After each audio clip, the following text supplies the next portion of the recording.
Հանրապետության տարբեր բնակավայրեր նախորդ օրերին ձնառատ էին։ Առաջիկայում էլ օդերևութաբանները ձյան տեղումներ են խոստանում։ Ինչ է կատարվում եղանակի հետ։ Գագիկ Սուրենյանը բացատրում է վերջին մեկ շաբաթվա ընթացքում սկանդինավյան շրջաններից արկտիկական ցուրտ օդային հոսանքները նախ ներթափանցեցին Ռուսաստանի եվրոպական հատված, հետո հասան Թուրքիա, այնտեղից էլ Հայաստան։ Վերջին օրերին եւ հատկապես անցած գիշեր հանրապետության մի շարք շրջաններում դրանք են Շիրակը, Լոռին, Տավուշի նախալեռնային գոտիները, Արագածոտնի լեռնային շրջանները, Կոտայքի լեռնային գոտիները դիտվել են ձանառատ տեղումներ։ Մենք այս պահին ունենք հանրապետությունում հատվածներ, որտեղ ձանձածքը հասել է մինչև 15-ից 20 սանտիմետրի։ Դա էլ քիչ է, ցիկլոնը դեռ շարունակում է գործել։ Այն տեղումներ կբերի մինչև ապրիլի 16-ը ներառյալ։ Առօրյուն է սպասվում Շիրակում, Լոռիում, Տավուշի նախալեռներում, Արագածոտնի, Կոտայքի, Վայոց ձորի լեռնային գոտիներում, Գեղարքունիքում, Սյունիքի լեռնային ու նախալեռնային հատվածներում։ Առանձին լեռնային շրջաններում ձյան ծածկը կարող է հասնել 30-40 սանտիմետրի։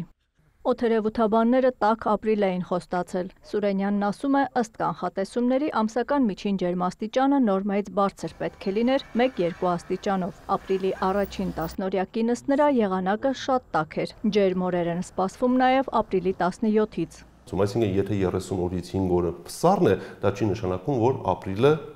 ցուրտ է։ Ընդ որում նշում է առանձին օրերին սպասվող ջերմաստիճանի անկումը նույնպես կանխատեսելու հայտարարել են։ Ապրիլի 17-ից 19-ը ընկած ժամանակահատվածում հանրապետության ողջ տարածքում օդի ջերմաստիճանը այս օրերի համեմատ կբարձրանա 10-12 աստիճանով։ Եթե վաղը մենք Արարատյան դաշտում եւ Երևանում սպասում ենք 10-13 աստիճան, ապա արդեն ապրիլի 19-ին 20-ին կունենանք 20-23 աստիճան տաքություն։ Այսինքն գարունը կրկին ամսի 17-ից հետո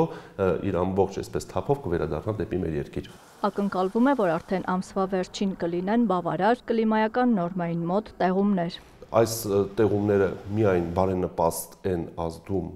եւ ջրային ռեսուրսների վրա եւ գյուղատնտեսության վրա եւ բարեբախտաբար այս տարի այն բացառիկ տարիներից մեկն էր, որ հանրապետության հովտային եւ նախալեռնային գոտիներում մենք վեգետացիայի ընթացքում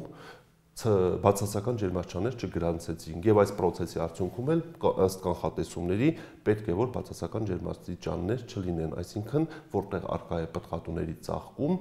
ցրտահարություններ չեն սպասվում։ Հանրապետության ավելի քան 80 ջրամբարներից հիդրոօդերևութաբանության եւ մոնիտորինգի կենտրոնը դիտարկումներ անում է 5 խոշորներում, որոնք առավել մեծ ջրատնտեսական նշանակություն ունեն։ Այդ 5 ջրամբարներից 4-ում ապրիլի 14-ի դրությամբ ջրի ծավալն ավելին է, քան նախորդ տարվա նույն օրն է եղել, բայց 5-ի հանրագումարային ծավալն ամեն դեպքում ավելի մեծ է, քան եղել է նախորդ տարի։ 5 ջրամբարներում այսօրվա դրությամբ 658 միլիոն խորանարդ կուտակված ջրածավալ կա, որը 198 միլիոն խորանարդ ավել է, քան նախորդ տարի նույն օրն է եղել։ Ախուրյանի ջրամբարում ապրիլի 9-ից արդեն 100% լցվածություն կա, 543 միլիոն խորանարդ մետր։ Նման ցուցանիշ չէր գրանցվել 2016 թվականից հետո։ Ապարանի ջրամբարում այսօր 31.2 միլիոն մետր խորանարդ ջրի քանակ կա կուտակված, որը նախորդ տարվա համեմատ 1.5 միլիոնով ավել է։ Ազատի ջրամբարում ունենք 42.5 միլիոն խորանարդ մետր ջրալցվածություն, որը կրկին նախորդ տարվա համեմատ ավել է։ Եվ Մարմարիկի ջրամբարում կրկին գրեթե կրկնակի ավել ջրի քանակ ունեն, քան նախորդ տարի նույն օրն է։ Այսօր 17.6 միլիոն խորանարդ մետր ջրալցվածություն է, որը ջրամբարի 73%-ն է կազմում ընդհանուր լցվածության։